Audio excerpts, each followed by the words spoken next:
Hello everybody, this is Deb from Just Do Something Homestead, and today we're going to talk about how to organize your freezer.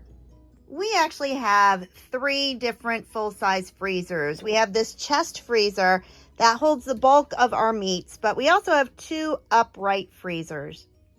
And once a year what I do is I empty one of the freezers and I consolidate it into the others. And what that does is it gives me a starting place to make sure we use some food that's starting to get old and to organize what we have so we can find it. So yesterday what I did was I completely scrubbed down the largest upright that we have, and today I'm going to start loading it up again and showing you how we keep it organized.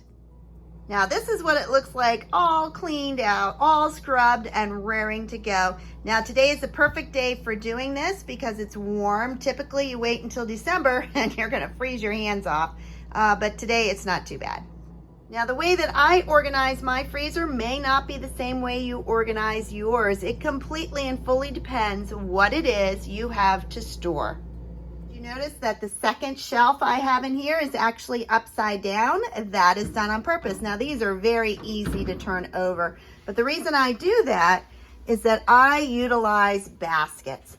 And so these baskets will fit on that shelf and actually be at a slant and hit this bar so it's not going to fall out. So that is one of the 2 baskets I have. And these baskets, their purpose is to hold small things. And for me, that is vegetables. Since we raise most of our vegetables, I do not purchase a lot. All I have in here is some corn and some peas. And what I have done is I put the first or the earliest expiration ones in front and the later ones in the back. And that one is done. As most of you know, I like to stock up on my food items. I am not very close to the store. In fact, Aldi's is about a half hour away, so I'm lucky to make 1 or 2 runs a month. Because of this, what I do is I buy my milk in 2s. Either I get 2 half gallons or 4 half gallons. Half of it goes in my freezer and half of it goes in the refrigerator. Now, as I'm reorganizing my freezer today, what I have done is I have put the expiration date that's furthest away in the back, and the ones in the front are the ones that are closest.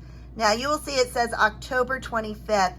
That's because I froze it way before October 25th. This milk is not bad. If you switch to using organic milk, you will see that the date is often a month out. And that was what original reason we switched to using organic was we couldn't drink that much milk and it would go bad. So we switched to organic before we ever knew what organic meant.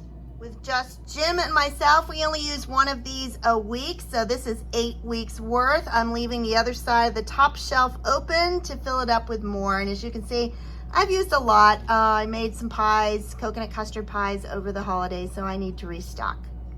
As I said from the very beginning, we have 3 different freezers and each one has a different purpose. This one that I just cleaned and I am now restocking is items that we purchased from a store. The second freezer that we have, which is also upright, is fruits and vegetables that we raise. And then the last chest freezer is actually our meats that we produce ourselves or we have purchased in bulk. The first shelf is all milk. The second shelf is vegetables, and don't criticize me or judge, but the third shelf is ice cream. We all have our weaknesses, and I've got to tell you, my biggest weakness, Jim's biggest weakness is ice cream, and we enjoy that in the evenings. This is the healthiest I've been able to find. It is not healthy because, well, ice cream is not healthy, but it comes from Wise, and it's by nature, so it is no artificial flavors, preservatives, colors, or ingredients. So, and it's also only $3.99. So this is what we do. And when we shop, we get like 10 of them. One of my storage hacks is to use these little latch box shoe boxes. They're plastic and you can find them at Walmart. But what I discovered is they hold my pasta, such as linguine, spaghetti, angel hair, all of those really nicely. And so what I do, instead of having boxes and boxes in my freezer, is I put them in this latch shoe box and I latch it shut, and now I can just put it on a shelf. Other things I like to store in these latch boxes is macaroni and cheese. Now this is a larger box, but it is perfect for these individual macaroni and cheese. I have found that they can be really hard to stack in your freezer. Now for other things I have vacuum sealed them in jars, but this is just much easier to freeze. And so I get a larger latch box. And again, you're not going to have them falling out when you open your freezer door because you can just stack the boxes. The next shelf down is my chicken. And what I like about this packaging, these come from Aldi, is they kind of stack on top of each other. So this is a very thin shelf and the chicken fits really well on there. The bottom shelf is for my small packages, such as 1 pound of beef, or if you have something really heavy, like right there, I have a whole chicken. These go in the bottom drawer, and I like this because obviously you can pull it open and pull out just 1 pack. I wanted to show you something. I store my heavy things on the bottom drawer. So that is just a smart way to do it. That way you're not going to break a shelf up above and have it come crashing down. This is the lowest place. And so I put my hams, my turkeys, my whole chicken down here. But I just moved this ham over, and I wanted to show you something. Always look for sales prices. Now originally this ham, back in May actually, was $30, and they had marked it down to $17.57, and I happened to stop in there and they were selling them half off. I got this entire ham for a little over $8. Today when I was in the grocery store, they're selling these for $3.99 a pound, which is ridiculous. So when you find something like this, please stock up and store them in your freezer.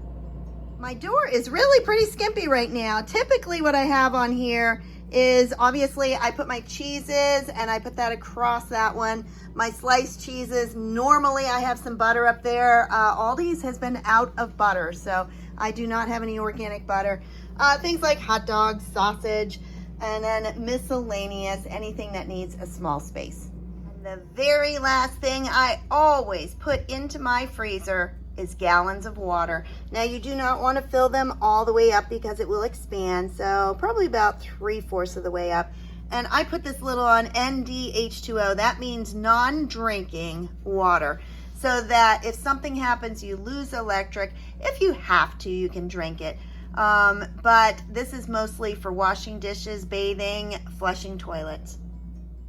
And you might ask, why do you do this? That's because you want to fill as much space in that freezer so that if you lose power, you will be surrounded by ice blocks. And this will hold your freezer at least a week with no electric. Now you're going to want to quickly can some of your meats and things so they don't go bad. But this is a hint. Always have frozen water in your freezer. And this is just a quick recap of how I like to organize my freezer. As you can see, that water is not frozen yet. I'm going to put 3 more jugs in there yet today. But this shows you the system that I use, from starting with milk on the top, and then we move down to vegetables, and the lower end is meats. The door, I have a lot of food I need to get out here and put on the door. Most of it's cheeses and butters, little packages of meats and hot dogs. But all of this gets organized by putting the things that expire first in the front. If you enjoyed this short little video on how to organize your freezers, please like, subscribe, and share. Have a blessed day, everybody. And don't forget, once in a while, eat dessert first. Bye-bye.